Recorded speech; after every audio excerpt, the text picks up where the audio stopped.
So Dave, your battery story. We are live for the warm-up. Well, I mean, the warm-up is just the start of the podcast these days, so... Thank you for everyone who gave us this is the Casual Shenanigans Gaming Podcast all about the reverend love of gaming. Jeremiah, Joel, and Papa Dave. Ranger Dave. Papa James couldn't make it, so I just mixed. It's Papa Joel now, too. Let's not forget. Oh, that's true. Papa Joel, Papa Dave, Papa James, and me. And then work Papa. Work Papa. Big boy work Papa. They call me Big Work Papa. They call me Big Boy. So anyway, thank you everyone who left supportive comments on the last podcast saying you don't care how often we do this or how unplanned we are. You just like coming out for the shows. We appreciate you guys. We love you. All right, Dave, I hear you have a battery story for Joel. No, it's not oversell it. It's just, this is how much Joel and I have corrupted each other is. Hey, one second, Dave, sorry. Is your mic on the right one, Jeremiah? Because you have a bit of an echo. Like, it doesn't quite sound like your podcast mic. Oh, really?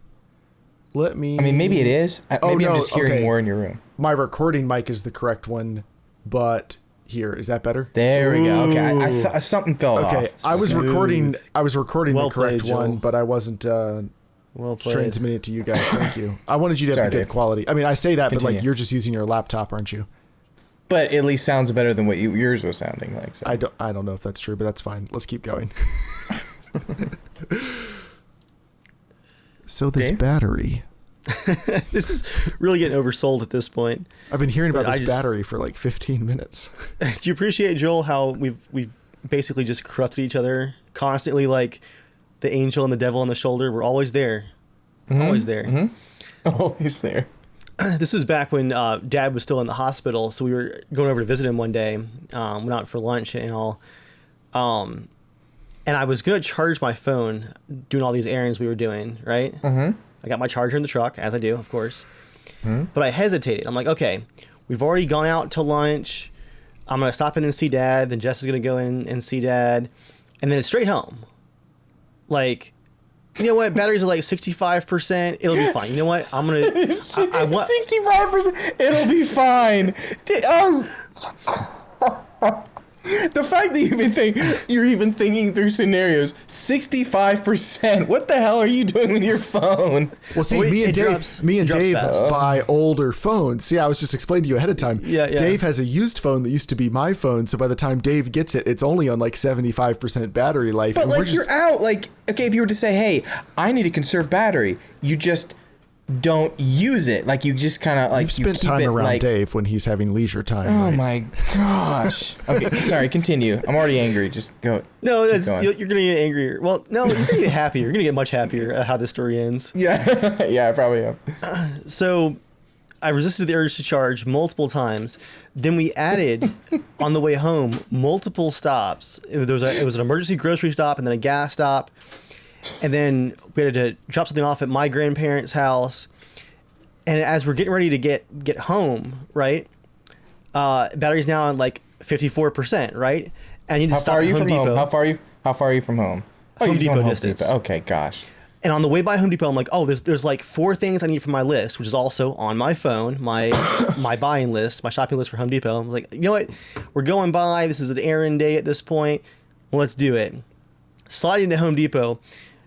I'm in the store, Joel, and as I'm checking things off my list, I'm going, ooh, I probably should have charged. It's in my head. And then my phone rings, and it's Jess from the car, and she goes, hey, family member just called, and I need to go pick them up and give them a ride to their doctor and then probably the hospital, and I might be gone, like, all evening.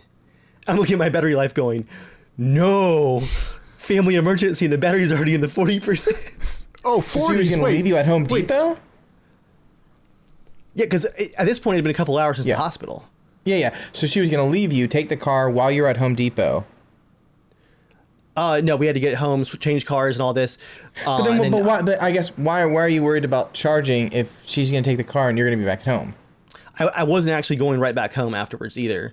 We had to still go by my grandparents' house and then my parents' house. But you're at 40% battery. That you're not on 10% here. By the time that I finally got back, 40% is 10%.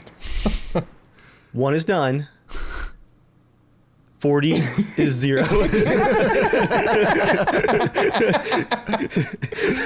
By the time we got back to where I could get a hold of a charger, I finally went and grabbed one out of my backpack, because I didn't have my backpack with me in the truck either, which I always usually do with a charger in it. I failed on that too. I resisted the urge to charge on my charger that was right there, and I also didn't have my portable pack with me that day either. By the time I got to a charger, I was in the low 30s. And so fine. It ended up being fine, but I wasn't happy for hours. I thought this was going to end at like 10% or something, not like... Dave, you need to live more on the limit, on the edge, to get more used to that, to realize, oh, it's all right. You can live around the 30, 20%, and it's fine. As I'm hitting the 30s, the battery curve was dropping. The phone had gotten hot because I was calling and texting different people to deal with the family deal that was going on. And so the phone was heating up and the battery was dropping off of a cliff.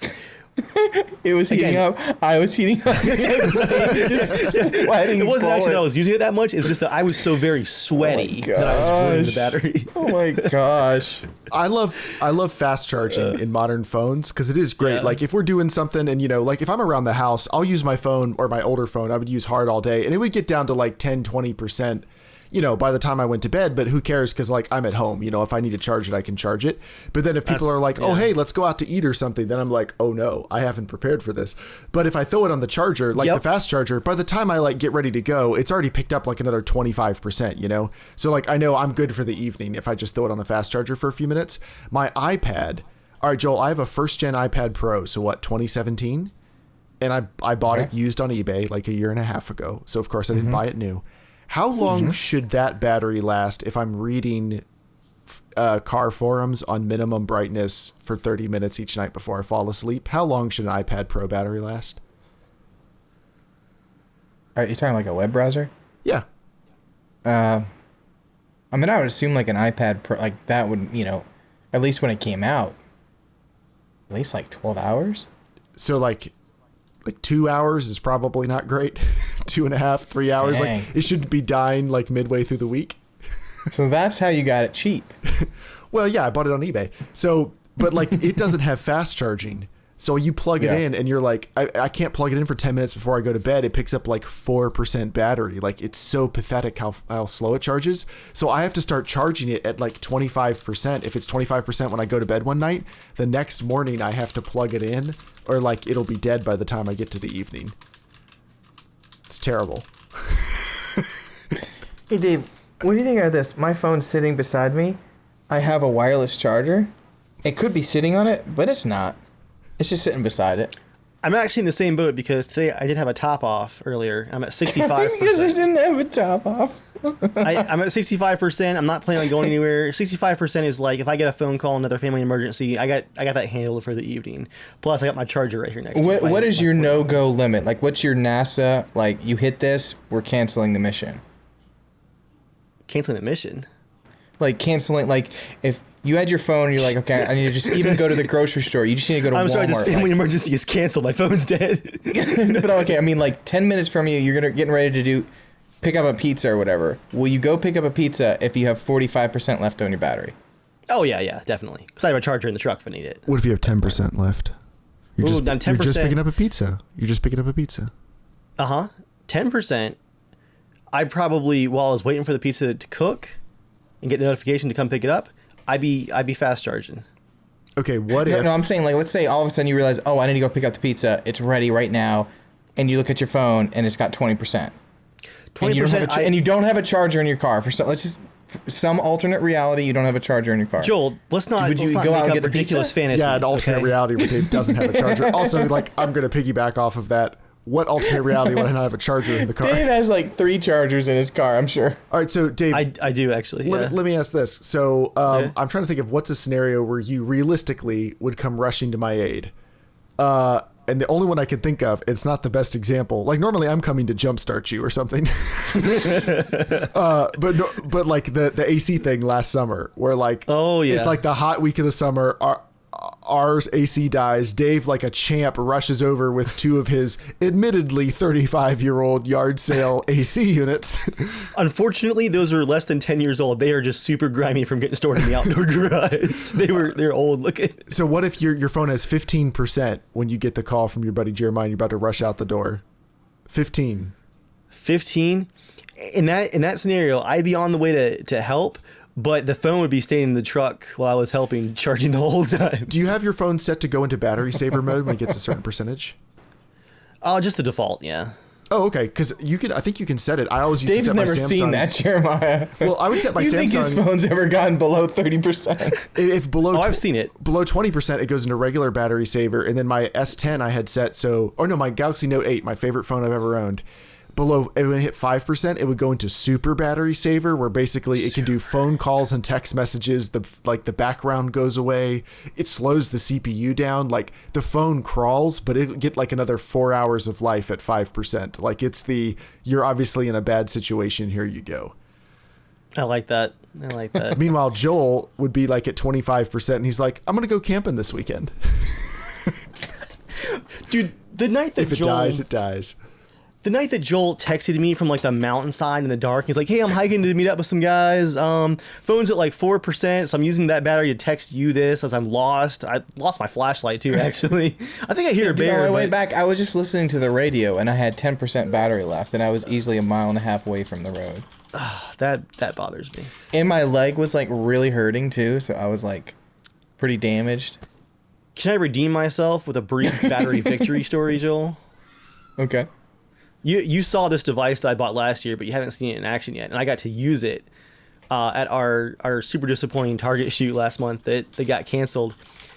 Edgar pulled out one of his guns we were going to shoot, and he goes to pop his red dot on, and I think this was his home defense gun too. His red dot was dead. Yeah. He goes, "Oh no, like I won't be able to shoot this today because the dot's just totally dead." Well, I finally got to use this bad boy. Ranger Dave whips this out of the range bag. This is a complete, I'll have to describe it for the audio listeners. This is a waterproof, like, survival battery container.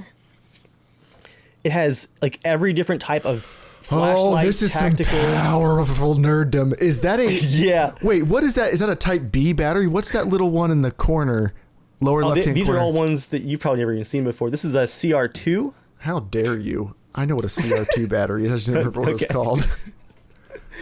This is a 123A. Somebody was really bored coming up with that name. These are brand new. Mod Light flashlights helped invent this standard. These are 18650s. They are incredibly powerful. But this entire case... real quick, for the audio listeners, we're sitting here, three grown men, two of which are fathers, watching one of the grown men go through his battery collection in his waterproof, like, rugged battery case. It's also bright safety sometimes orange. I really want to drive over and just take you out, Dave. Like, just be done with this. Again, to reiterate for those listening, this is a bright safety orange survival battery container. And finally, if I can get this battery out again. For Edgar's red dot sight, I whip out the tray, the modular tray, and hidden underneath are the disc battery storage underneath. Joel, my nips. It uses that. My nips, man. Rock hard. Diamonds. So yeah, I had the exact battery that he needed, and he was good to go. If only we had been good to go that day. All right, Joel, the comment you just left on the live stream, is that double A or double A? Oh yeah, you're right. It should be just two A's, isn't it? Right. Never mind. double A. Double A. That's why I like triple A battery. No, quadle A's. I asked those quadle A CPUs. I asked everybody in the chat to comment with their favorite battery. This is the type of things that you should come to watch the live streams for. Weird Stranger says LR44. I actually got to say, I recognize that one. That's a pretty solid battery. What is LR44? 9 volt. You wouldn't know. Okay. All right. Oh, man. It's just a battery. Oh, dude, D batteries are pretty. I mean, they're like, awesome. I think they feel like the solid, they're like the 90s Honda Civic of the battery world. Like, obviously, Yep. the technology's not really there anymore. We get it. but they've been putting in the work. You know what I'm saying? Like you can't be mad at a good old D battery. D batteries are great for when you need to power a camping lantern, but also you could knock them out of the lantern and use them as throwable weapons. Yeah, you can put them all in a sock to beat those horses that were creeping up on us while we were camping. Deranger, to Dave's alt account, says he likes quadruple A. They're cute little batteries. Are quadruple A real batteries? Is that you, Dave? No. Deranger? No, it's is Deranger me, Joel? I don't know. I don't know if you have like an alternate one. Does the Zoomer name Deranger sound like me? Are you still popular enough that people like join you on like FPS Are games you and still stuff like popular enough? Wow, brutal. Well, I remember there used to be a time like in certain games. I don't know how it is now. Well, Joel, at that time, people were playing Battlefield. That's the thing that's changed. Yeah. Is there were lots of people in Battlefield playing it to be recognizing Dave, and now, where are they going to recognize him from? Apparently, Hunt Showdown, because I haven't played a Steam game in a long time, and I forgot how easy Steam makes it for people to add you on their friends list in any game you're playing through Steam. So I'm getting like nonstop friend requests just from people who I think I run into in game that just had fun fighting. Gosh, I would hate that. But no, Joel, Dave, I I haven't done almost a tour with deleted you in yours years. when you sent me a friend request on PS5 when we were trying to play Elden Ring. Because like anytime I get any notification on PS5 of like a friend request, I'm like, no, like here's the people I play with. I just didn't recognize it like for a second, and I was like already oh wait, it's Dave. As I dust the cobwebs off my console. So that feels like a good segue into what are you playing this week, which spoilers is the main topic as well. I was almost late for the podcast because, all right, so I'm in Elden Ring. Joel, have you fought the Misbegotten Beast and the Crucible Knight together? It's a double. It's in the castle in Caelid, and there's two of them. Yeah. I think so. Okay. Is that after like the big battle? You kind of go back there. I ran across the bridge where the bridge where they're firing stuff at you the whole time, and I snuck into the castle, and this is like the first thing that I've done. I haven't fought the big boss in here. I don't know how you're. I have done most of pretty much all the stuff in Caelid. Okay, I don't know how you're supposed to kill those guys if you're one person, because their fighting styles are different, and they just gang up on you. Have you been using the little Ash of War summons? I try, but like they just. Do you know how to level up the Ash of War summons? I'm sorry, what? You can level those up. Where do you level those up? Back at the round table. If you go near the blacksmith, there's a girl that's like needs a job basically, or says like I think she talks about being useless or something, like she needs something. She eventually becomes the Ash of War upgrader, and you can go there. And so I have like a +6. Oh, snap! Like Ash of, like I have one. I think I have this one that's like a sorcerer or whatever. Like this old man that slowly walks, but a sorcerer. It's like leveled up really high. And another, like, I have like rats. I can summon giant rats. I like the wolves. They're my favorite. Yeah, check that out. Because if you're probably summoning level 1 there, and they'll just get thrashed. So I've been getting my butt kicked, and what I normally do in Elden Ring is I just go somewhere else for a while, and I put a little marker and I come back later. But my brother-in-law is also playing it, and he is one room over from me. He's staying with us right now, and so he's pretty high level too. And I was like, well, let's hop in, let's do it together. And he was like, oh yeah, we'll crush this guy. So we hop in and we are getting our butts whooped because you can fight the Misbegotten Beast, but you have to kill him quick because the Crucible Knight comes in with like a 30-second delay. So if you can get the Misbegotten Beast almost dead, then you can both fight the Crucible Knight. But if not, you have to fight them both at the same time. So we just kept... look up that monster or that boss again, because I'd say the hardest thing about this game is that it's so big, and like before, the other games, they were kind of fairly sectioned, you know what I mean? So you can kind of like, it was fairly easy to remember, like this section had this beast, and this boss, that section. And so it's like, because like even like last night I was playing in some cave somewhere, I got to the boss, I fought him like 4 or 5 times, I couldn't beat him, and I was like, oh, I've been trying to make what I'd use is I use the marker of like the little skull icon, and if I put that over area, it basically means I haven't beat the boss yet. But sometimes I forget to do that because like I hopped on with my brother to play for a little bit, so I worked to wherever he is, and then I'm like, crap, which cave was that? Like, which one was I fighting, So that could be a little hard, and then I'm like, just all the names, I'm like, who's fighting who again? So like, I know the way they name big stuff ones, is really stupid. It's very like fantasy name, like bingo. But it's tough to keep track. I mean, it's so good, but it's just like there's a lot. So you're like, who did that? So I've kind of gotten to the point where I don't want spoilers, but if someone says, "Hey, there's a cave somewhere north in this area, just go there and I'll find it." That's fine. Like, unless it's like a really cool moment, like, don't spoil it because it's fun to, like, you know, a certain castle that has traps or things that are really fun. I don't want that spoiled, but it's just the game is so big that, like, you're just gonna miss stuff. Like, I just had to kind of be like, I'm gonna miss something. So, but what I'm excited is at the end of the game is just looking up the full map and everything and going, ooh, here's like 60 caves I missed or whatever. So we were hopping in and we thought we were going to do it really, like, we went in very casually at first. Then we realized, like, oh, we're going to get rocked. So, and this was maybe an hour and 20 minutes before the podcast we started doing this.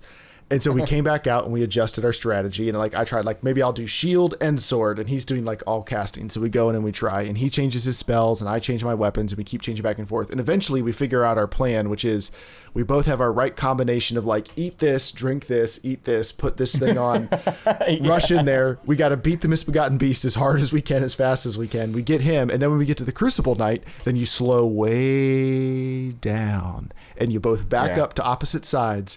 And he sends an attack while the Crucible Knight's coming towards me. And then the Crucible Knight turns around, and then I run up and I hit him and I run back. And we basically just cheese him back and forth, cheesing his aggro. And it still took us like 15 tries. And we beat him at 7:59. Like, dang. It was one of those, like, I need to go to the bathroom. It's almost time for the podcast to start. Like, we're running out of time. And we just barely got him because, like, he just, I learned how to time every single attack. And I was like, oh, and we finally beat him.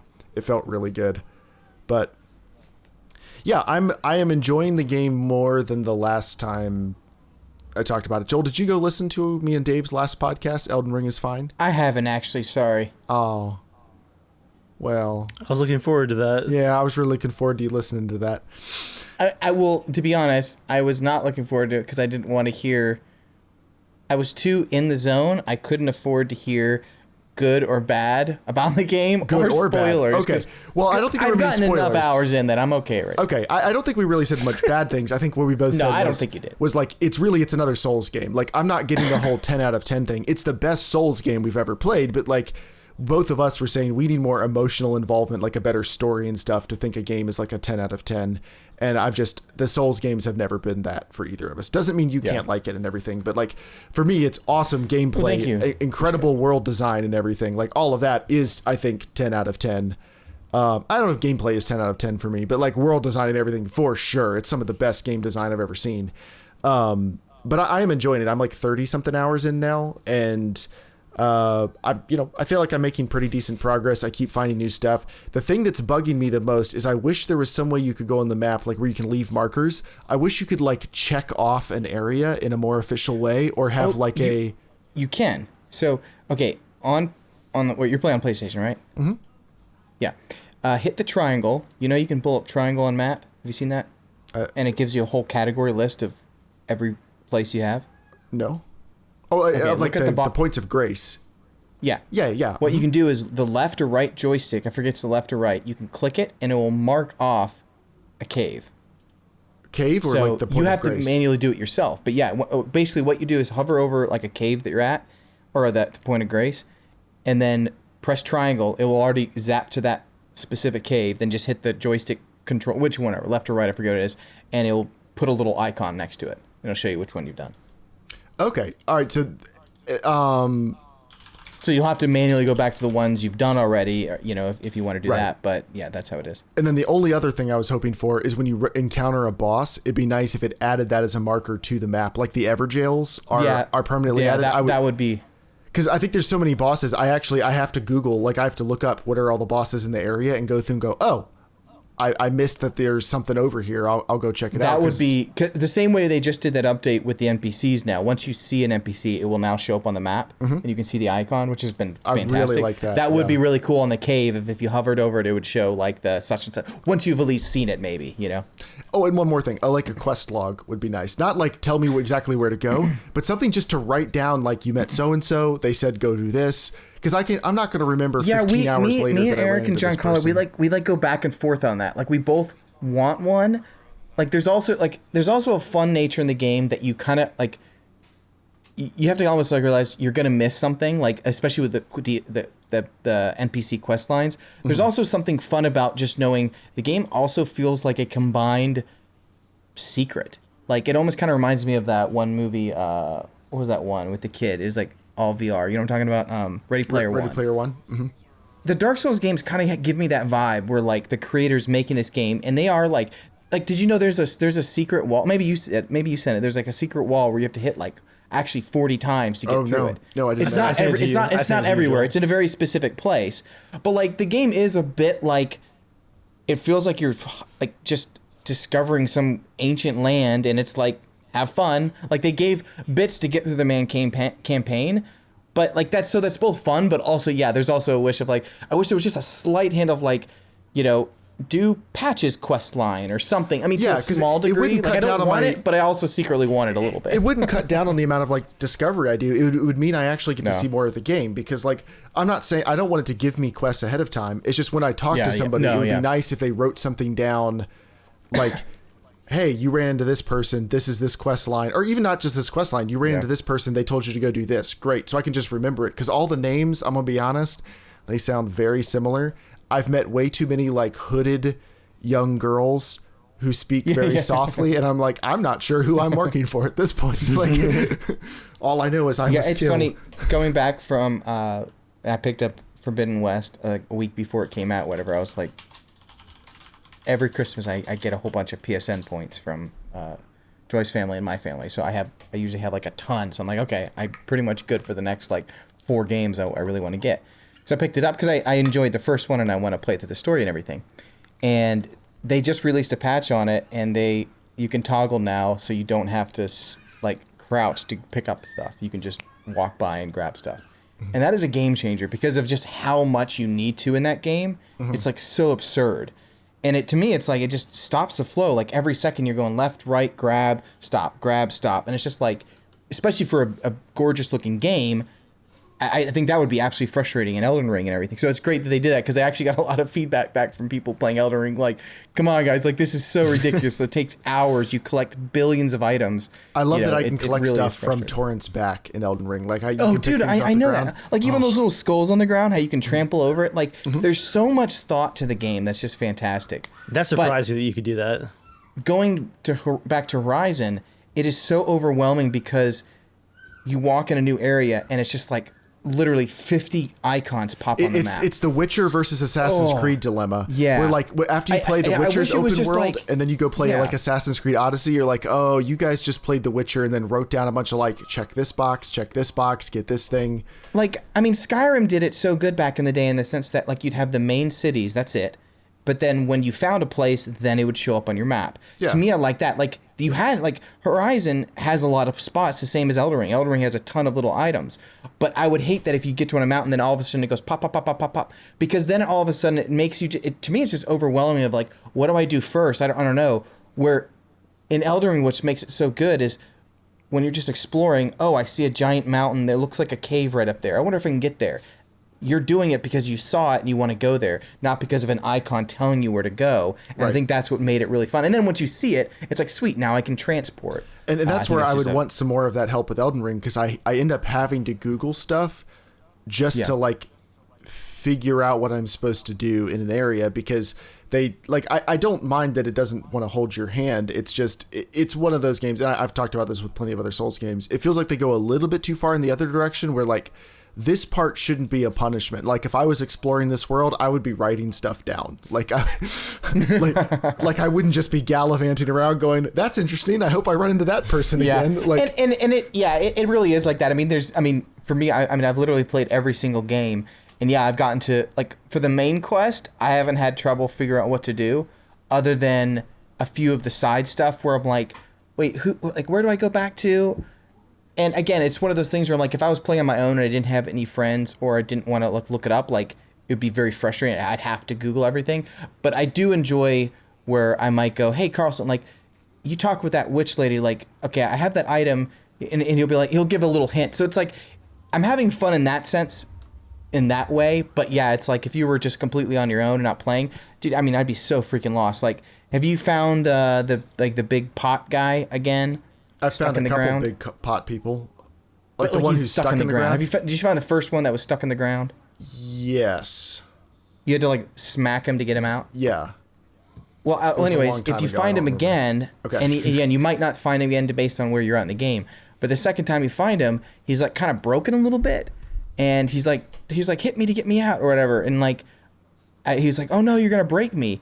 Well, apparently you have to throw a grease bomb on him, and then smack him so you don't like break him, like, you know. And I was trying like every spell and everything, I couldn't figure it out, and so I finally looked it up. I'm like, oh, you have to use a grease bomb. So it's like, I don't know.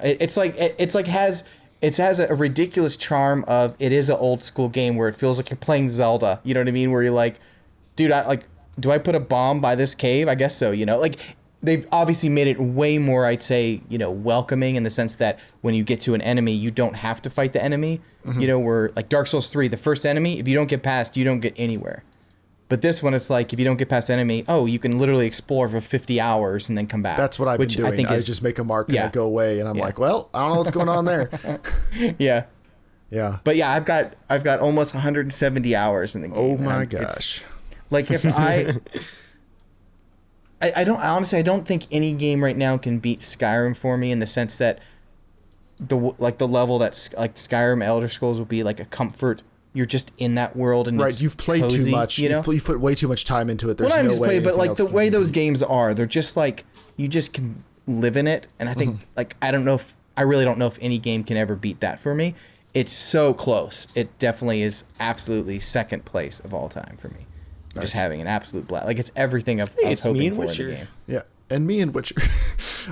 So Dave, is it safe to assume you have not been playing a lot of Elden Ring since you and I last played? I had not played at all. Okay, I'm still down to play more with you. I'll carry you. Yeah. I feel like Joel and Eric and stuff, they're like the A tier, and then even though I beat like Dark Souls 3 years before Joel did, and then like me and you, Dave, were like the B tier. He's not even paying attention. He's just looking. No, I'm definitely down in D tier at this point. Okay. I am slacking big time. But you have been playing. What else have you been playing, Dave? Well, that's why I got hooked on Hunt Showdown again. I feel like this is your first time you really got hooked, though, because you always liked it the same way you've liked Deus Ex or things like that, but you don't tend to finish them. This one, I'm really happy that like something hooked, and I have a feeling it might have been Battlefield 2042 that pushed you into the open arms, into the receiving arms of Hunt Showdown, which is great. Yeah, I mean, I played it, I think it was about 6 hours with you, like years ago, and then we stopped playing. And then Shane and I played it for like a couple sessions in like 2020 and had a lot of fun. So I had like 11 hours total in the game. But I just always thought it needed more content. Well, last year, I totally missed the fact that they released their third map for the game. The fourth boss option, I think. And I've been adding tons of new guns and stuff. So the game has a lot of content now. Like the maps are good size and all.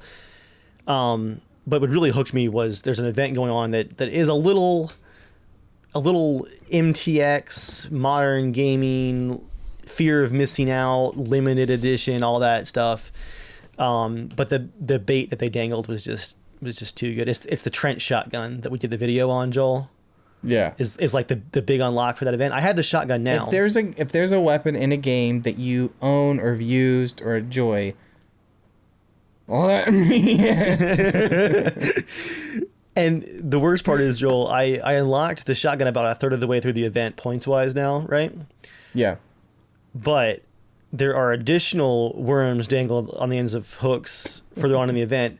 The next one I'm working towards, Joel, is Penny Shot. It's a shotgun shell with a stack of pennies with a nail through it. It's like poor man's buckshot. and I unlocked that for a different shotgun for the double barrel, and the effects are so good. When you shoot it, you can like see the sparkles off the copper of the pennies, and like you hear the change hitting the ground. But I'm trying to unlock that for the new shotgun, and then of course the very last unlock for the whole event is an engraved like hunting style 1890s skin for the pump action slate shotgun, which is the trench gun, and I need it real bad. So there's no real story progression, right? Like you did, this is just multiplayer matches. That's the game. Yeah, and that's the main complaint people have with the event is that apparently previous ones that I missed out on over the last year, they've at least had like a legendary hunter, like a character you would get at the end of the event. In this case, it's just a legendary shotgun skin, which is exciting for me because I like that gun a lot, thankfully. But for a lot of people, they're not as excited for the event. And to get the points to unlock stuff, A lot of it is just doing the objectives, finding clues, fighting bosses, killing enemy players. But then you can also like knock down these little effigies that you find in the map to get a few event points. But it is a bit of a grind. What's really hooked me is just the fact that the game has always been really, really fun. It just has that additional content now that like there's so much to do. And I finally have an excuse to play a bunch of it with Battlefield dead and buried that a bunch of us are just playing it a whole lot right now. And just really looking forward to playing a whole bunch more. I think really the only downside of the game is that they have it so carefully balanced, weapon balance wise, because all the microtransaction stuff is just cosmetic. Everything else is just balanced in its own economy available to everybody. Everything is so well balanced, the maps are so well designed, the enemies are so carefully added into the game that I don't see this being like a traditional live service game where it's like, which map is coming out this season? Because it took them 2 years after the game launched to release the next map. It's going to be a slow release of content, but there's so much already there to play that I'm looking forward to getting a bunch of hours in it. Kind of discovering and catching up on all the stuff I've missed. Yeah. I have played 28.8 hours in the last 2 weeks. Oh my gosh. Yeah. Yeah. Hunt Showdown is incredible. Dave, did you ever think in your wildest dreams that Battlefield 2042 would be already dead? Well, let me just segue to a brief news item then. It's time for our 2042 update. All right. Oh, is there one? Yeah. I think Joel already knows this, so I won't let him guess. Jeremiah, do you want to guess what the average nightly player count this weekday has been this week for 2042? 3,500. 1,012. Ooh. All right, can you contextualize that? Like on Steam, what other games are doing 1,000 a night numbers here? Not this. So this isn't 1,000 concurrent. This is 1,000 a night. I'm going to bet right now there's more people playing Farm Simulator. Oh well, Farm Simulator games are popular. Farming simulator, like lawn mowing simulator. You got to go farther down. We got to go down to like trash picking up simulator or something. Well, while I'm looking up, I'm going through all the pages next to find 2042 around the 1,000 player section. I'll give you a few numbers of the games I do know. Hunt Showdown's been at around 30,000 during the event, just on Steam. Doing just fine. Battlefield 5 has about 15,000 players on Steam alone, so that's not counting their Origin player base. Battlefield 1 also around 12 to 15,000 players, the game from 2016. Let's see what's down here. Another way to put 1,000 players in context for anyone, again, who hasn't been playing Battlefield 2042, which I guess is all of us at this point, but that is 8 full servers. 8. Gosh. Somebody posted a screenshot where they match made last night, and they got put into a server with, it was like 110 some bots and like 20 players. To be fair, dude, Team Fortress 2 has 65,000. 65,000? For what? Team Fortress 2. That's pretty good. Gosh. All right, yeah, Dave, are you close to 1,000? I want to hear about the drudge that's down there. Oh, here we go. Let's just start shooting from the hip here. Indie World War II shooter Hell Let Loose, which hasn't had a content update since last summer, I think, on PC. Yeah, the last update was launched in August. It is still averaging 5,000 players a night. Hanging in there, doing just fine. There's a game called Leaf Blower Revolution, 2,400 players. Farming Simulator 19, not even the new one, 4,000 players. They don't even have the new crops. Dude, this is so far down. I'm at 225. Oh my gosh. Rank. I haven't even gotten down to 1,000 yet. My old go-to. Empire Total War, probably modded to crap as everyone's still playing it. 2,700 players a night. That game launched in 2009. Still Insurgency Sandstorm. We all remember playing that game when it hit early access. Still averaging 2,500 players a night. Goose Duck has 1,100 players. Oh my gosh. Oh, the simulator about being a YouTuber, VTube Studio, has 2,000 players. Wait, now is that about being a YouTuber or is that a VTuber thing? Oh yeah, you're right. It's about being a V. Hey Joel, do you know what a VTuber is? No, and I don't want to know. Don't take away his innocence. Oh, you want to know? Don't tell me. You want to know? All right, okay. Here we go. A VTuber. All right, do you want to guess what a VTuber is first? VTuber. Can't be that obvious, like a video YouTuber, but like, of course, you're a YouTuber, you have a video. Right. VTuber. Yeah, but you're warm. Like a live streamer? Like warm. Only a live streamer? Warm. VTuber. What do you think a VTuber is, Joy? She goes... It's when someone makes like an animated avatar, and their webcam records them and then animates. It's like an Animoji or whatever that Apple makes. Is like makes. when Debbie had that like cat animation? Yeah. And so when you talk, the thing talks. So Debbie does it. A few other people. Amelia's done it. Like, a few other people who have set them up. It's kind of cool technology-wise. Like, you can be this little animated thing. It's just like the Memoji or whatever they call it, like on iMessage. It's the same exact idea. But there are people who turn that into like a whole thing. Like that's almost like their brand and their character. Send me a channel. I need to see this. Ooh, that's some gritted teeth. Is this like that? There was like some YouTuber. I would encourage you not to Google it. Games. Not to Google like the best VTubers, because like a lot of things on the internet, it's one of those things like some of them do get weird fairly quickly. Like there's plenty of innocent ones, but if you're Googling it, that's a risky Google. That's like when you Googled adult costumes. Oh man. But yeah, so VTuber Simulator has more people playing it than Battlefield 2042? Yep. Dude, that game is so freaking screwed. I can't wait for them to announce like it's done. Like they're losing buckets of cash right now. Like I'll point out here that they can't make money from this right anymore. Red Dead Online seems to be struggling as well. At least on PC. The community basically abandoned it. Their plan for getting people to play that game was never as good as GTA Online. They had lightning in a bottle with GTA Online, which is somehow still doing crazy numbers, and they just never got there with Red Dead. So it's kind of been dying off for a while. Yeah, it's at 2,200 players. But what surprised me is I saw recently like they were really pushing some heavily monetized events, like pushing that gold currency and all. Their social media presence made it look like to me like the game was really doing just fine, like GTA Online was doing, but not on Steam, that's for sure. Maybe on consoles. I'm surprised they haven't done any PS5 update or anything, but that would be like 50 years from now. Yeah, they can't do that. They're working on Grand Theft Auto 6. Okay. Can you guys release me from my chains? I'm still going through pages here. All right, so I'll talk about. I do want to hear where you end up. I really do want to hear, but I want to talk about a game I've been playing. I beat Gran Turismo 7, so I would be farther along in Elden Ring if I hadn't bought Gran Turismo 7 that came out right after Elden Ring. And my first $70 game purchase. I guess that's full price now. I'm actually disappointed. I'm pretty disappointed in it. I talked about this a little bit in the last podcast. I'd started playing it. But like Gran Turismo is a big deal for me as a franchise. Like I played so many hours of 4 back in the day. Like I learned so much about different cars. Like Gran Turismo has meant a lot to me.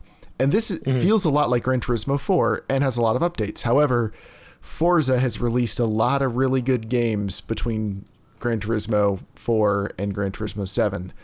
And there's so many things in Gran Turismo 7 that feels like they just haven't paid attention to modern games. So I'm rehashing a little bit of what I talked about in the last podcast. But now that I've beaten the game, I feel pretty confident in saying all this. Like in Forza, if you upgrade a car, then they will pitch you against other people with similarly upgraded cars. Like even the AI, like no matter how massively like out of control you make your car, they'll pitch you against people of similar car levels. Now you can still try to cheese the system, but like you can't just cheat. Well, in Gran Turismo, you can basically just cheat. You can set the AI higher, but like they recommend a level for plenty of races and you can just make your car way higher level than that and enter it. Unless it's a championship, in which case they do restrict the level that you're in. But it's also really easy just to game the system of manipulating which parts you upgrade and stuff. So you have a really like imbalanced build, which does a really, really amazing job. And then even if you get to one of the ones where they keep you like in a narrow lane, the AI is horrible. Almost all the races are rolling start, which they used to do back in the day, because their AI can't handle all the cars starting together because they'll all crash into each other. Like, It's that level of AI badness. And then the main thing is just there's no campaign. The campaign is the cafe where you go and they're like, next, I want you to collect 3 classic Porsches. Go do these 3 races. And there's like 45 of those. But like, I think the whole thing took me maybe 25 hours, which compared to previous games is not much. And the final ones, it just ends like out of nowhere. It doesn't feel like you climb the racing ranks a little bit and stuff, but it's very unceremonious at the end. And I barely got to drive the really high end race cars, like, you know, fully prepped, caged on slicks race cars. They don't make you do any endurance races. They don't make you do a whole lot of bad weather stuff. Like all of the things that used to make Gran Turismo legendary, you can just kind of get around now and you don't have to do any of it. So I listened to podcasts. I had a fun time driving, but as a car racing game, it's not as fun and casual as Forza Horizon. And I don't think there's not nearly as much progression in real honest racing as there is in Forza Motorsport. So I finished it and I am pretty thoroughly disappointed. But the driving physics are great. How was the dirt rally part in it? Or was that in Forza Horizon? Dirt rally? They had like a dirt racing or whatever. Yeah, Horizon has rally racing and street racing and drag racing and all kinds of stuff. And then Gotcha. Gran Turismo does have some like rally racing, but it's like 3 or 4 races. Like it's barely anything. I don't know. Maybe some of it's just nostalgia goggles. Maybe I remember the old games as better than they were, but the old games were really like cutting edge back in the day. And this feels like it's as good as Forza Motorsport 5 or something. And we're on 7. Like it's just, I was disappointed. Well, I have been hearing that like a lot of people are disappointed with it. Dave, have you found Battlefield 2042 yet? Yeah. We ready for our final numbers here? Sure. Let's do the countdown to Battlefield 2042. These are the games, Joel, because you're gonna love one of these. These are the games that are currently beating out Battlefield 2042 on Steam this week. First of all, we got Crab Game. Don't know what that is. Beating out 2042. Crab Game. just Crab Game. Victoria 2, one of the older simulators. Battlefield 4 also beating out 2042, the game from 2013. And finally, Joel, the final stake to the heart, beating out Battlefield 2042 this week is hardcore medieval simulator and single player game Kingdom Come Deliverance.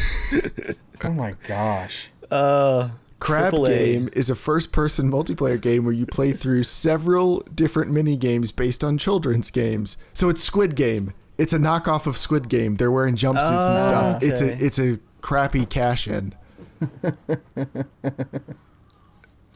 Yeah, golly, that is so embarrassing. So an It is unlicensed so truly knockoff embarrassing. of Squid Game has more active players than Battlefield 2042. I feel like we're just beating this dead horse. But it's a fun horse to beat, though. You know what? Let me just slide into the other news item for 2042 at this point. I'll just pile on while we're here. The April patch that was promised after that little tiny patch we got that added the scoreboard. It was promised as early April. It was going to add the scoreboard to the end of round. Imagine that. Because right now, if you want to see where you are on the scoreboard, you better remember to look before the round actually hits 0 tickets because there is no end of round scoreboard yet. They had to work on that for the next patch. What? There's now a true in-game scoreboard in 2042, but not at the end of round, only while the match is active. So when the match ends, you can no longer see anyone's score. That was promised for the April patch, coming early April. It's been 17 years since Battlefield 2. 17 years. I think there was an in-game scoreboard. I mean, what's the very first games I played that had scoreboards? Age of Empires 1? Half-Life 1 multiplayer? Yeah, like... Yeah. That, again, Tab. we're beating the dead horse, but like... That's the type of thing that has just been normal for so long. How would you build a scoreboard that worked a different way? It just must show like whatever leadership or group that they go, yeah, we're gonna follow you guys to the ends of the earth on. Those people are like, I've never played a game before, and man, it sure would suck if I only had 1 kill. I'd cry. Let's get rid of it. And they're like, all right, develop it, because you represent gamers. But no one knows what the April patch is. It's, what is today, April 7th, right? Yeah. Yeah, they haven't shown off. They haven't shown off any new maps. There's zero news on new maps. There's zero news on season 1 beyond the fact that it's been delayed until summer. Yeah. Which I have a feeling we might get 1 or 2 more maps before the end of the year, and that's it. Just 2 maps. That's it. And that was my final note, was that besides the patch having no news for April, no news for season 1, no news for really anything, there was a leak that most of the studios have already been moved over to the next Battlefield game. The next Battlefield game? Mm-hmm. Oh. You guys remember Portal? You know how much maintenance Portal's gotten? XP modifiers to keep people from farming bots is all the content that Portal's gotten so far. The idea of it being like the home of all the Battlefield content or something that everyone was so excited for. Because it's attached, it's a boat anchor attached to this sinking ship. Portal's dead. Such a good Remember idea. Hazard Zone? No. So they're probably what, like at least 2 or 3 years away from the next Battlefield. It's supposed to come out in fall 2023. If it actually happens, that's going to be a very interesting thing. I will think I will guarantee I think it's going to be like a 50-50 right now, because I think whatever their next game that's coming out is probably a side game, not a Battlefield game, like a dice. It could be, who knows what it is. They might relaunch Medal of Honor or something. They'll just take. Who knows? But I'm like, something will come out before this, and like, I mean, they're losing so much money on this, because like, it's like, yay, it's like you cashed out, sweet, but then all the servers went bankrupt, and now you're paying for nobody playing, and no one's buying anything more. No cosmetics, no service pack or season 1 pass. Like, no one's buying anything more because there's nothing. So like they were hoping to use that money to develop the next one, but they're losing it. Well, man. A few notes here on the money they're spending day to day is actually very little, because the reason that you can't have a server browser in this game is because they're using cloud-based server infrastructure. So the matchmaking system on the game client spins up servers as needed. So they're only paying for what they use. I guess I'm not just talking about the game. I'm talking about, imagine the developers there, right? Like, you know, when a game stops, it's not like everyone's gone. Like, there's people working on patches.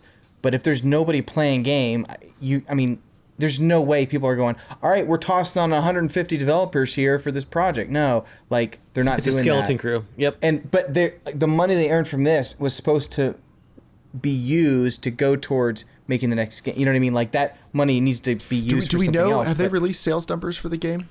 It sold great, unfortunately, at launch. It sold a whole bunch. Because the previews and everything were really good. It was the best-selling pre-orders and launch week since Battlefield 3. Still blows my mind that people are pre-ordering games. The hype train was real. So, unfortunately, I think they've made plenty of money to try again. Wow, unfortunately, I don't know if that's the best way to phrase that. Yeah. Maybe because I have zero confidence that they're going to learn from anything here. Yeah. And that's why I'll say unfortunately. Because I feel like they literally would need a whole new team. Like, it can't be the same team that worked on this. Like, this is a ship of Theseus dilemma here. How many of those developers do you think have been around for multiple Battlefield games at this point? Like, probably most of them have only been here for 1 or 2, and most of them won't be here for the next one just because of the nature of the industry. Like, I would get that Candy Crush designer again. I would have been polishing my resume like around late October. Yeah. Dude, that does have to suck though. If you other than if you're, unless you're a texture modeler or something like that, you'll be fine. But it would suck if you had like sway in how the game was designed. Yeah, did you work on 2042? I don't know what you're talking about. You're like, yeah, look at those models. The models are great. The models are great. Some of the models are great. And I think that's my, I guess you could just call it my final conclusion for 2042, is that I've moved beyond accepting the failure of the game, and I'm now actively cheering for its demise, because I hope that it drags all of these changes and design decisions down with it.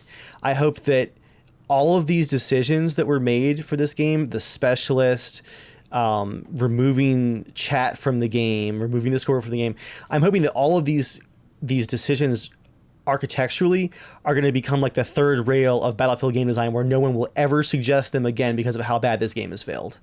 That's my best hope for this game at this point, is that as the game sinks, it takes all this And I terrible really design hope down next with week, it. Battlefield 2043 specialists. Immediately, they just triple down on specialists. I hope they announce Battlefield 2042 Season 2, and it costs like $30. Like, I want them That would just be to amazing. And it's not a card game. It's like one of those mobile where you like choose a character and they're kind of side by side Street Fighter that's side. the only where thing you that could be swipe worse. coins over. Do you remember? Was it like what? Oh, the Diablo, when Bethesda went on stage and talked about like, Do you guys not have a phone? yes. Amazing. They're like, why aren't you guys excited about the next Diablo game? And people are like, nobody wants this. Like the future of Battlefield, 120 players on a mobile device. There's going to be gamers standing up and just stabbing themselves in the heart. Well, I would say at E3, but there's never going to be another E3, so Dave, they'll do it at home. Jeremiah, you just made me think of something. Dave, you need to download the Battlefield phone game sometime. I would love to just get your opinion on that. Because I was about to mention that. I've heard some joke memes about like it has better like destruction or something like that. I don't know if it's true or not. But I would, Dave, can you please do that? Because I think you can connect your PS4 controller to your phone. I don't know if it's available publicly yet. It was in closed beta last I heard. Oh, okay, it's not out. All right, well, but it's a port of Battlefield 3, Joel. Response. It's literally a port of Battlefield 3. It has 3 maps from Battlefield 3, just low res and low poly. But you remember on the Plaza map? Yeah, I know what you're talking about. Yeah, I think so. It was like the ring of streets with all the bazaars, Grand Bazaar, that map. That's on the mobile game, and you used to be able to shoot RPGs at all the buildings ringing the roads and drop debris down on people. That's in the mobile game. You can shoot the walls of the RPG and destruction drops down onto the players. It's a port of Battlefield 3. The destruction in 2042 is so despicably bad. Like, it's so pathetic. And the fact there's not enough buildings or anything to actually destroy, like, where people might be. Like, there's so much useless space. Ugh. What else was I going to say? Oh, yeah. We're getting 2 maps that have more cover added to them sometime in Season 1. And then they're going to begin the discussion at the end of Season 1 to update the rest of the maps that are too open, as everyone's complained about. It's so late. Like, if they don't realize they're, to me, I go, this is a smart move to just delay spending very little resources to kind of just pretend you're moving along. They know the game's dead. Like, if I was them, I would know the game's dead. We have to legally produce enough stuff to get through Season 1. Let's put everything we can in for Season 2 if you're a money grubber and you just have to figure out a way out. But I'm like, there is no way anyone is coming back for a couple of cover items, like in a crappy map. Like, that's how it's just so stupid. I keep comparing it to Battlefield Hardline, which did not have as fast of a fall off as this game, but very few people bought the premium pass because it was still the premium pass system for Battlefield Hardline. And I still remember that on PC at least, when they were launching the last DLC, which had 4 new maps, new vehicles, new weapons, new characters for the Battlefield Hardline police theme, there were only 400 nightly players for that game. And I'm imagining, like, one of the maps was awesome. It was like this old mining complex up in the snowy mountains. They had like an old steam engine that they were using to haul the coal back and forth. But like, you were gonna rob, I guess, the safe deposit box or whatever was the theme of the map. But I'm just imagining being an artist, because these maps look really cool. I've never gotten to play them because no one was playing the game. Imagine being an artist and you're working on a map for a game that has 400 active players. And now this game is almost to that point in less time. Oh, the one last thing. Not that we've been stuck on this for a while. One more thing. One last thing. I don't agree, Joel, that it's unlikely that we're going to get another Battlefield game, because there have already been enough internal leaks that it's already been in pre-production for a while, probably even before the last one was finished. And because they had 7 studios committed to the franchise before 2042 tanked, they're definitely not going to pull the plug on the franchise this early, just because they've overcommitted now. Even if what they make, have to be their Hail Mary, then that's for sure. Yeah, even if it ends up being a soulless remake or something, or even if it ends up being just as bad as 2042, I can almost guarantee we're going to get a Battlefield game of some kind next fall, because they've overcommitted to it already. Next fall already? Well, next fall. Theoretically next fall until they delay. But we'll see. Yeah. Gosh. Remember how 2042 got a delay of 1 month? So I want to talk about something different to wrap the podcast down, if you don't mind. Please. Joel, PlayStation Plus Premium Uber Gamer Ultra subscription service. How do you feel about it? I really don't even know anything about it. Oh. Well, then I guess I'll have to bring it up. I was hoping you knew everything about it. So that kind of stuff just like generally doesn't interest me because like unless it's like a really, really, really good price, to me like if there's a game I really want to get, I'm going to get it. And all the rest, like there's so many other games that I'm just never going to play. You know what I mean? Like, or have time for that. It's like, cool, I got them free. Like, I mean, I get messages all the time from James of like, hey, don't forget to download your PlayStation Plus game. And I'm like, I can't remember the last one I downloaded because like I played it like 10 years ago. Like I don't want it now. Like I don't really care. Like it's very rare. The only time it's ever been is like Rocket League or some very obscure game that I'm like, oh, I never thought to try it. I will now. Like one game I actually picked up. So, okay, here you go, Dave. How do you think of this on Xbox Game Pass? I wanted to try Ori the Blind Forest or whatever, right? Oh yeah, Jonah said he was playing through and he said it was really good. And it's always been like I mean to play that game, but whatever there's a game out, I'm just sucked into that one. And so it's like it's very hard for me to play a 2D game on a big screen TV because I'm like if I'm turning the TV on, I'm playing something else, right? Right. So I downloaded it, but I'm like, I'm not gonna play it on my Xbox. I'm just not gonna play it. And I'm like, so I bought it on Nintendo Switch, even though it's free on Xbox. how do you like that, Dave? But I know I'll play it because I love playing 2D type games on a Switch because I can take it anywhere and I'll play it like that. Mm-hmm. But I just know I'll never. Okay, that's the same as you turning your PC on and playing a random 2D. You're just not gonna do it. You're gonna jump into Battlefield or whatever the heck like that. You're gonna play your solid games on that. I think it's just, yeah. So you may have it downloaded, so you have me beat there. You have it downloaded like Alien Isolation for 50 years, but you'll never play it. So I'm sure. Remind me. I'll cap off the podcast with Dave's buying game nightmare story for Joel to follow up with that. Go ahead, Jeremiah. Okay.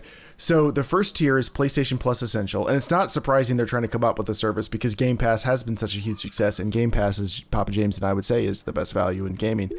But PlayStation Plus Essential is the same thing as PlayStation Plus today. It's the exact same thing. 2 monthly downloadable games, exclusive discounts, cloud storage for saved games, which it's so stupid that that's tied to a premium membership, but whatever, and online multiplayer access. And that's the same $10 a month or $60 if you buy it for the year.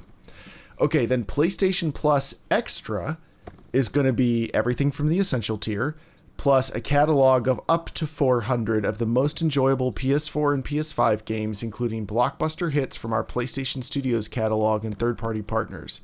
Games in the Extra tier are downloadable for play, and that's $15 a month or $100 a year, so it's about 40% more, 50%, no, it's like 70% more than the regular membership if you do it per year. Then PlayStation Plus Premium, all the benefits of Essential and Extra, adds up to 340 additional games, including PS3 games available via cloud streaming, not for download, and a catalog of beloved classic games available in both streaming and download options from the original PlayStation, PS2, and PSP generations. So offers cloud streaming access for original PlayStation, PS2, PSP, and PS4 games offered in the Extra and Premium tiers in markets where PlayStation Now is currently unavailable. And then time-limited game trials will also be offered in this tier so customers can try select games before they buy. Here's what's interesting. So the regular PlayStation Plus is $10 a month if you do monthly. PlayStation Plus Extra is $15 a month. PlayStation Plus Premium is only $18 a month. And then if you do it yearly, it goes from $60 to $100 to $120. They really want everyone to skip right past PlayStation Plus Extra and go right for PlayStation Plus Premium. Like, that's what they're really pitching versus Game Pass. So what do you think about that? I have a hard time, like I don't even understand. Like, to me, it's a little bit like social media at times. I mean, like, people, like, who just need to post stuff. Like, I just don't understand it. Like, I really don't. So, like, with this, it's just, like, I love old games and stuff like that. Even, like, the old NES stuff or on Switch, right? To me, I never, ever spend time playing all those games. It's fun to, like, open and just see old games every once in a while. But to me, there's never a time ever that I will go back and play some of these old games like fully through, because there are so many good games that come out. Like if I'm playing 2 or 3 big games a year or whatever, I can't, there's just no way I can even afford to go back to play it. Like again, the only one that's ever brought me back really, I guess, is Skyrim, but like, you know what I mean? Like that's about it. Like I'm not going to go try PS1 games, like other than just maybe seeing it like, oh, for the nostalgia of like, I wonder what it looks like nowadays. Almost, to me, I almost picture those games as like Digital Foundry. I love watching a video. It's like the old original Xbox Halo versus the new one. Like I'll watch that, but I'm like, that's basically all I'll play a game, old one for, you know, unless, you know, maybe down the road I'll show my kid an old game that I had, but like, there's just too many. Like, I can't do 30 games in a month. Like if you're playing, here's, you know, I just, it's overwhelming. So to me, it's not for me. Like I think if there was one for PlayStation that will, let's say I got it and it was every PlayStation exclusive, right? So like every time an Uncharted came out, every time a Last of Us, every Elden Ring, every Dark Souls game that was whatever, like Bloodborne, I just automatically got it. So it was like, let's say it was 6 games a year or whatever. Like I guess it would make sense, you know, because it would be, if I bought 2 games, that's $120. So I guess that would make sense. But since it's not those, it might be, you know, some older games, or I can play Fallout 4 again. Like I already have all those. Like I don't need it. So, but so I feel like it's hard. I can't really give a good. I might buy it because I do buy about 2 PlayStation games a year, and so this would get me there. Yeah. And I'm not really concerned about playing most of them as soon as they come out. Like The Last of Us Part 2 and Gran Turismo 7, and I guess Elden Ring, but that was multi-platform. But as far as exclusives, Gran Turismo 7 and Elden Ring, and Last of Us Part 2 were the only ones I was really interested in playing day one. Yeah. So I feel like all the other games, like the Spider-Man Miles Morales and Days Gone, and I think I have Ghost of Tsushima Director's Cut sitting over here, and Demon Souls, and like there's so many games that I would be totally happy just getting them when they come on the service at some point. And I'm not in a huge rush because at the rate that I'm realistically playing games, I'm always going to have 3 or 4 games sitting there ready to go that I haven't gotten to yet. So it's fine. Are you guys planning to replay Witcher with the new whatever upgrade or whatever they're doing? So on my last replay, my multi-year replay, I stopped about 10 hours before the end because I knew just so you could experience this patch would be coming in about another, because I don't want to like replay the whole game again. But it's so gigantic. Yeah, but I would like to enjoy the last little bit, because I don't think, from what I've heard, I doubt the ray tracing is going to be like incredible. It's probably just going to be some like reflections and stuff. It's, you know, I'm not expecting it to be a massive overhaul. If it is, I'll be pleasantly shocked and I'll have a great time. But yeah, I'm not planning on it. How about you, Dave? I'm still in my first playthrough technically, so. Yeah, all right. What's your story? What's my story? Oh yeah, the story you're going to tell to cap the podcast. So like off. with the upgrade, what are you planning to do? You just going to continue doing the last couple random treasure chest things? Yeah, I still have a few left in Skellige. So I'll use that as an excuse to hop in for a few hours and kind of travel between different areas and see how things look. I really don't see myself doing a full another playthrough. It's just because it's such a heavily story-based game. I think I want more time to pass before I go through it again. Unlike Stalker, where I've played that game so many times. But will you use the upgrade to continue finishing out your first playthrough? Absolutely, yeah. Dave, the almost as much time has passed between The Witcher 3 releasing and now as between The Witcher 1 and The Witcher 3. All right, so I just had a flashback moment of I think it was on one of the beach trips on my ancient hypersonic gaming laptop from college, the day that pre-orders went up for The Witcher 3, and I was pre-ordering the game and the art book. I remember it was in 2015 when we were at the beach, and it was a super baller house that year, and we were all very, very excited. I remember that. Yeah. I remember the thing that GTA 5 has been out even longer than that. The what? What'd you say? Just think that GTA 5 has been out even longer than that. Almost 9 years. We went to pick it up together. Remember? We waited so like an hour for it to install on your Xbox 360. Gosh, can't believe that game's still around. Like honestly, it revolts me now when I see like the images of the new. When I came on PS5, I was like, No, just get out. Just I don't want to see you anymore. If you're gonna do a new one? I think, gosh, I hope the new one they actually revamp controls, because gosh, that was Joel. I've got bad news for you. That's the new what, one's... I know that's what stopped me from Red Dead. It was just like the combat was so boring. Like there was no skill whatsoever to the game at all. Like it just tracks to every enemy. It was just like, give me a chance. Oh, I hated that. The new one's gonna be GTA Online. Yeah. Like it's, Yep. Remember it fondly. I still say that for the, I mean, I'll agree with Joel, obviously, that the combat isn't super difficult. But for me, the combat in that game always feels so good because of their physics system. It's like you're playing a stunt game with like dramatic hits and falls. I like the reaction of it, but it's just exactly. like... Yeah. I just feel like you never get any better, and I think that's like, to me it feels like I the would at combat least in Uncharted. Like it you're not really playing it for the combat, but in Uncharted But they at make least the combat Uncharted look cool. though is a lot more smoother, and you have like it's not as like sucked to the every Joel, have you played The headshot. Last of Us Part 2 yet? No, I keep forgetting. I need to play it. You've played the first one, right? I've been wanting to. What's that? You've played the first one, Yeah, right? I played the first one, and I played the like remaster one or whatever. I need to get it because I think they did a PS5 I think version the of it, patch or just lets it run at like the PS4 Maybe Pro quality setting, but at 60 Gotcha. FPS. I've got it on disc if you want to borrow it. I think I honestly isn't it on You're the just gonna buy it. PlayStation? You'll just buy it. So No, that isn't you it don't on the have to- collection thing? It might be, but you'll just Might buy be it on so the- that you don't have to put the disc in. I hear you. I see the face Yes. that you're making. Yes, Okay, exactly. all right. Yeah. Wait, did you even get Let's not kid ourselves. Does your PS5 even have the disc version, or did you buy the digital only? It is the disc version, yeah. Okay. Joy uses it to put Star Trek Voyager DVDs into. That's what we use our PS4 for. It's our Blu-ray player. Well, since I got rid of everything, I was like, yeah, I guess it might be good to have a DVD player, like honestly. Yeah. So Okay. All right, Dave. Did the multiplayer for Last of Us 2 get canceled? It might have. I don't remember anything about it. yeah, I don't know. think it got I canceled. was really excited for that because I love the multiplayer in the first one. So I was The hoping first game was incredible. they Such still might do that. So it reminded me of Wildlands. That just arena, Yeah, very slower much so. paced. yep. All right. Captain's story here. Okay. Actually, technically, as of a couple months ago, it still looks like it hasn't officially been canceled. So, sorry. Go ahead, Dave. Ooh. Let's hope it's just COVID delays then. I hope it comes out. I will definitely buy the game to play the multiplayer and just save the single player for a rainy day. Mm-hmm.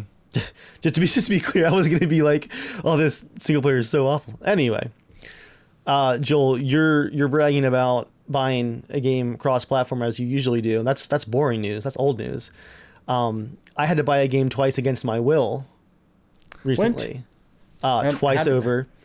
And How'd this happen? still had not had the opportunity to play either one of the versions. I know what this is.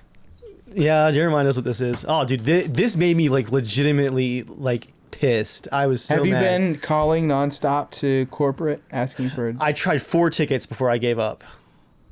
Oh my So gosh. we did the Oculus promotion. We all got VR headsets back in November for the Medal of Honor promo.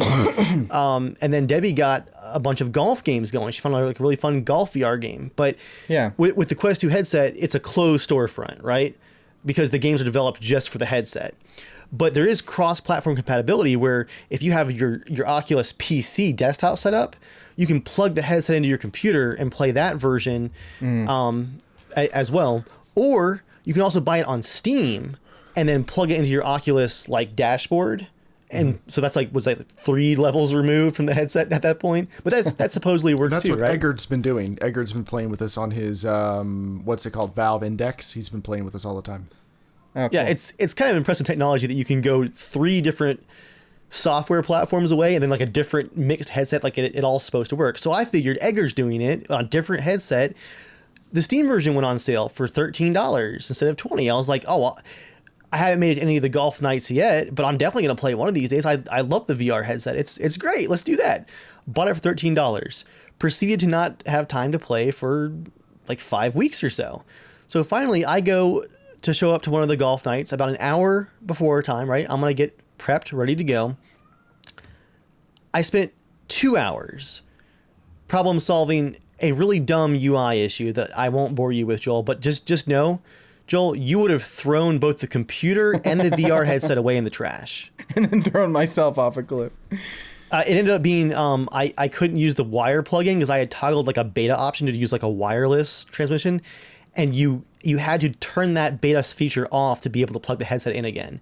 And there was there was no warning that that's what was happening. You just plugged the headset in, you heard Windows go like doop, and then nothing else would happen. Like you couldn't see the headset at all. And what it ended up being was I had to go into the headset settings and turn that beta wireless feature off. So 2 hours of my life gone with that, right? Finally get into game with the Steam version of the golf game, and it's like in like a glitch dev mode with like the camera below like an ocean, and like you can't do anything. There's no UI. So I spent another hour fighting with that before finally I gave in. This is like 11:30 at night now. I gave in, Joel. I loaded up the in-headset Oculus Store, and I just bought the Quest version of the game for $30. Was it $30 or was it $20? It's 15. It's like 15 or 20. It was 20 then. In his mind, it was $30. Yeah, it wasn't 15, so it must have been 20 at the time. So now I've paid 13 for the Steam version, 20 for the headset version. Take the headset off. I'm like, all right, guys, I just went ahead and bought the headset version. I'm hopping in, and everyone's like, oh, like all of our headsets are dead. We've been playing for 3 hours. Like we're signing off for the night. I'm like, fine. You know what? I got the game on the headset now. Easy peasy. After the damn it. I was like, I'll play next time. Did you proceed to play for 3 hours on your own? I actually did play for 30 minutes on my own. It was a lot of fun, but just out of pure stubbornness, you are correct on that. Like I was so bitter at that point, and sweaty, very, very sweaty from all the headset on and off all night long. Oh man! So the next day I submit to Steam. I'm like, hey, I have literally like 4 minutes in this game. It's glitched. It won't work. I'd like a refund, please. And they go, oh, you bought this game 6 weeks ago. Even though you haven't had any playtime in it, you're past the refund window, 30 days. Ticket closed. I opened it again. I'm like, you're not understanding me. I don't just not have playtime. The game does not work. It is broken. Look at me. I am the ticket now. Grab the screen. Listen to me. I'm like typing. Listen to me. Yeah, I tried 4 tickets over the next few days, and they denied every single one. So I have now paid $33 for the golf game. And Joel, do you want to guess how many golf nights I've made it to? Just your 30 minutes, that's all. Just my 30 minutes alone. I missed the last 2 nights of the group playing again. Well, one of the nights you said you were going to be on a little bit after everybody, but we had 5 people. And then the problem is when you have 5 people, a match takes at least an hour, then the headsets are a little bit low and everyone's tired. Like, it's not the type of thing, you can't play it for 4 straight hours. Dave, I really do want to play with you. Really what we should do, we should play it at lunch one day, because if it's just 2 people, you can do 18 rounds in like 30 minutes. Or 18 holes. Like, Debbie and I have done that before, where you just hop in, you play on your lunch break, 2 people, nice and quick. That's what we should do. Yeah, I'll be down for that sometime. But yeah, that's my story, Joel, of how I had to buy the game twice against my will and still haven't played it yet. Kill me now. I'm now dead inside. All right, well, thank you everybody for coming out and being a part of the podcast. You can write into casualshenanigans@gmail.com to be a part of the show. You can tweet at casualshaniga, or you can leave a comment in the YouTube and we will, we might respond to it or we won't or whatever.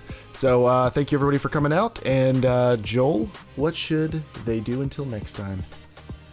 Stay casual.